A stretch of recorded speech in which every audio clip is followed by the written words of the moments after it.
found him. I finally found him. Luckily, Elbert didn't hurt me too bad, but it took me 12 hours to find him. I have no idea how he made it this far without a power source, and I have no idea what he's been up to, but let's get him back home. Alright, so I've brought Elbert back home, and I did some tests to figure out how he was able to move without power. Basically, the moment his power cable became unplugged, Elbert's machine brain rewrote the code for his own power supply to turn it into a temporary battery. This is normally not possible, but somehow his advanced brain found a way. Of course, his power supply was never designed to be a battery, so after about 4 hours, he completely ran out of power. Now, I know I made some mistakes before, and I'm lucky to be alive, so I'm going to be more cautious going forward. First things first, he needs a new power source. Since he clearly is capable of turning any power supply into a battery, I'm just going to give him his own battery this time. Let's get one of these installed. Okay, I got his battery installed. Next, we need to prepare for a system-wide diagnostic and reboot sequence to get him running again. Elber experienced a critical malfunction prior to his escape, so running this diagnostic will allow me to review his code and see what was going through his mind. This will probably take a while, so by the time Elber boots back up, I will have moved him over to the testing lab that I built. Alright, let's get started.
Looks like a successful reboot.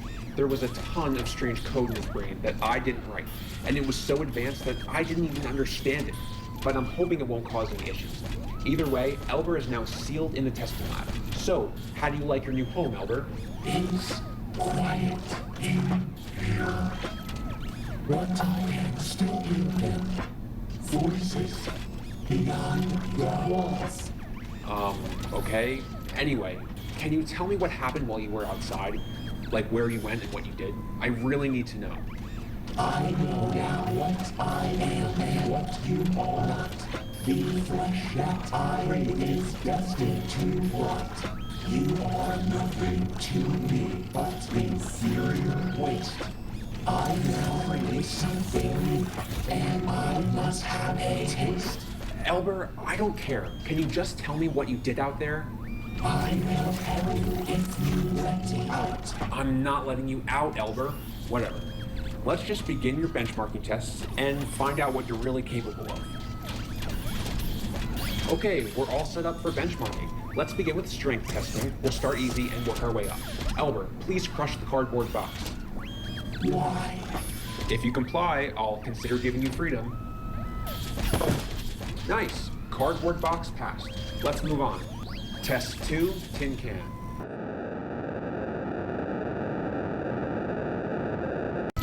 Test 3, steel barrel.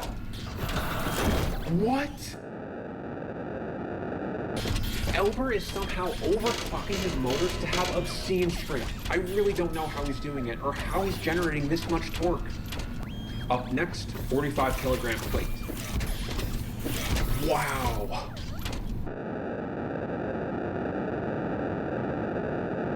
Next up, we have 3 plates. Oh, that's insane. And finally, 10 plates. Oh, that's unbelievable. Elber, how are you doing that? All right, Now we're going to do speed testing. On go, I want you to move to that line, okay? Ready? Go. Wow. Oh my god. Oh, Elber. Let's just move on to the next test. Okay, next we're going to test Elber's response to high voltage. Elber is strapped to his chair, where he is going to experience 100,000 volts. Alright, powering on the circuit in 3, 2, 1. That's 100,000 volts, holding steady. Vitals nominal. Standing by.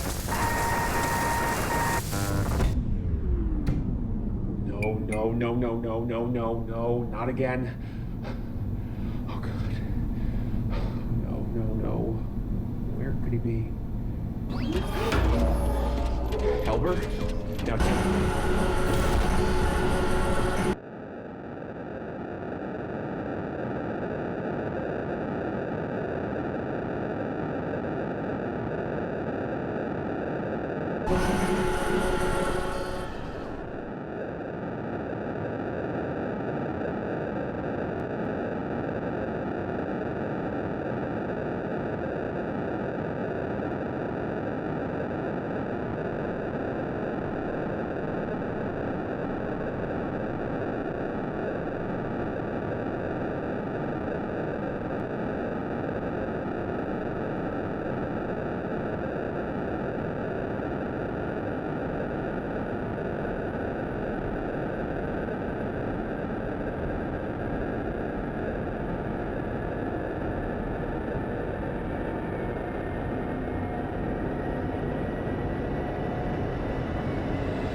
I managed to hide in a room, and Elber never found me.